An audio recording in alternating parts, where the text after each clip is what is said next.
5 महीने में सबसे कम मामले दर्ज होने के बाद मंगलवार को एक बार फिर से कोरोना के मामलों में बड़ा उछाल आया है। यानी देश में कोरोना वायरस संक्रमण के नए मामलों में उतार चढ़ाव का दौर जारी है।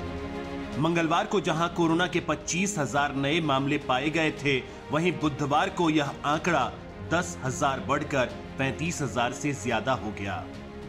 बीते एक दिन में देश के अंदर कोरोना वायरस के 35,178 नए केस आए हैं। हालांकि इस बीच राहत की बात यह है कि इलाजरत कोरोना मरीजों का आंकड़ा 148 दिनों के निचले स्तर पर पहुंच गया है। ताजा आंकड़ों के मुताबिक अब देश में कोरोना के 3,67,415 एक्टिव केस हैं, जो अब तक आए मामलों का महज 1.14% है। वहीं रिकवरी दर भी बीते साल मार्च के बाद सबसे उच्चतम स्तर पर पहुंच गई है। भारत में अब कोरोना से ठीक होने वालों की दर 97.52% है। बीते 24 घंटे के अंदर कोरोना से 37,169 मरीज ठीक हुए हैं। अभी तक देश में कोरोना से 3,14,85,923 मरीज ठीक हो चुके हैं। वहीं टीकाकरण के मामले में भी भारत तेजी से आगे बढ़ता दिख रहा है। देश में अब तक कोरोना वैक्सीन की 56.06 करोड़ खुराकें दी जा चुकी हैं। मंत्रालय की रिपोर्ट के अनुसार देश में बीते 24 घंटों में 55 लाख टीके लगाए गए। भारत में इसी साल 16 जनवरी से टीकाकरण अभियान शुरू हुआ था। मंत्रालय ने कहा कि 5 राज्यों मध्य प्रदेश, गुजरात, राजस्थान, महाराष्ट्र और उत्तर प्रदेश में 18 से 44 वर्ष आयु वर्ग के लोगों को 1 करोड़ से अधिक खुराकें दी जा चुकी हैं। इसके अलावा आंध्र प्रदेश, असम, छत्तीसगढ़, दिल्ली, हरियाणा, झारखंड, केरल, तेलंगाना, हिमाचल प्रदेश, ओडिशा, पंजाब, उत्तराखंड और पश्चिम बंगाल में 18 से 44 वर्ष आयु वर्ग के 10 लाख से अधिक लाभार्थियों का टीकाकरण किया जा चुका है। वहीं सबसे ज्यादा संक्रमितों के मामले आने वाले राज्य केरल में मंगलवार को 21,613 नए मामले सामने आए और 127 लोगों की मौत हुई, जबकि 1,75,167 मरीजों का फिलहाल इलाज चल रहा है।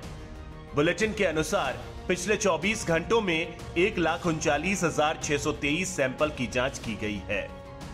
अमेरिका में वैक्सीन के बूस्टर शॉट को मंजूरी। दुनिया भर में कोरोना संक्रमण एक बार फिर से तेजी से बढ़ते मामले स्वास्थ्य संगठनों के लिए चिंता का विषय बने हुए हैं। इससे बड़ी चिंता यह है कि कोरोना के नए वेरिएंट्स अधिक संक्रामक और शरीर की प्रतिरक्षा को आसानी से चकमा देने वाले बताए जा रहे हैं। इन सब के बीच कुछ अध्ययनों में दावा किया जा रहा है कि वैक्सीनेशन से बनी एंटीबॉडीज कुछ महीनों में कम हो जा रही है। ऐसे में लोगों को नए वेरिएंट से सुरक्षित रहने के लिए बूस्टर डोज की आवश्यकता हो सकती है। इसी बात को ध्यान में रखते हुए हाल ही में US food and drug administration ने इम्यूनो कॉम्प्रोमाइज्ड लोगों के लिए फाइजर बायोनटेक या मॉडर्ना के टीकों की तीसरी खुराक लेने को मंजूरी दे दी है। FDA का कहना है कि जिन लोगों की इम्यूनिटी कमजोर हो या जिनमें ऐसी स्थितियों का निदान किया जाए जिन्हें इम्यूनो कॉम्प्रोमाइज के बराबर स्तर माना जाता है, ऐसे लोग तीसरी डोज ले सकते हैं। भारत में भी बूस्टर डोज को लेकर कुछ समय में चर्चा चल रही है।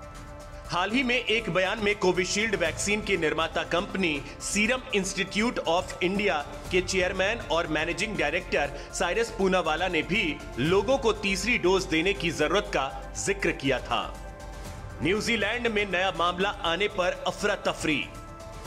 न्यूजीलैंड में 6 महीने के बाद कोरोना का पहला मामला सामने आया है। कोरोना के इस केस के सामने आने के बाद न्यूजीलैंड की पीएम जेसिंडा अर्डर्न ने पूरे देश में 3 दिन के लॉकडाउन का ऐलान कर दिया है।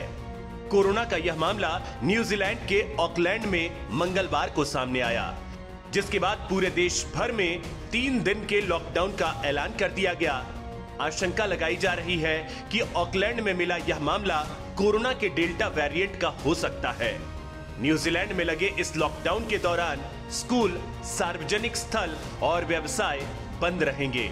केवल जरूरी सेवाओं को इस लॉकडाउन में अपना कार्य जारी रखने की छूट रहेगी।